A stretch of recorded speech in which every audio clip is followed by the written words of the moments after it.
the greatest story of all, I think, is pretty cool. That we had this band.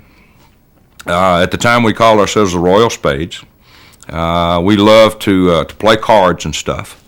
And of course, a royal flush being the biggest hand you can have. And I don't think we never could afford to get the jackets, but I still got some felt cards that we made up with the ace of spades and all that. Call ourselves like a royal spade flush. We call ourselves the Royal Spades.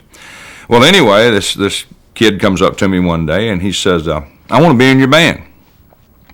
And I said, "Well, we're really not looking for anybody." I said, "What do you do?" And he said, "Well, I play saxophone."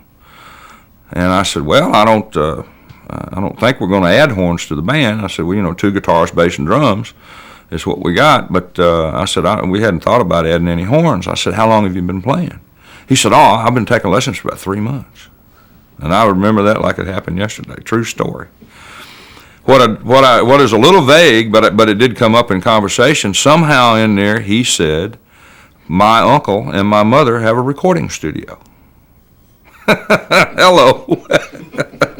And I said, "Well, why don't you come by Saturday? We're going to rehearse Saturday morning about 10 o'clock over at Terry's house. Why don't you come by and we'll see what you can do."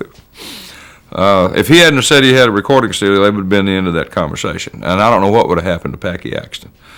But, man, he turned out to be one of the best saxophone players for basically soul and feel. I mean, he just had it.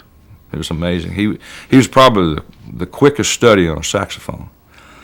And it was real funny to me. I mean, I admire guys that can play a horn because all I could ever get out of one was just a squeak or two. I never could play a saxophone. And most guitar players are frustrated drummers anyway. And that I could do a little bit of drums. Never was real good at it, but at least I had fun with it. But I never could play a horn. So I admire any of the guys that can play horns. But Packy Axton just turned out to be fantastic.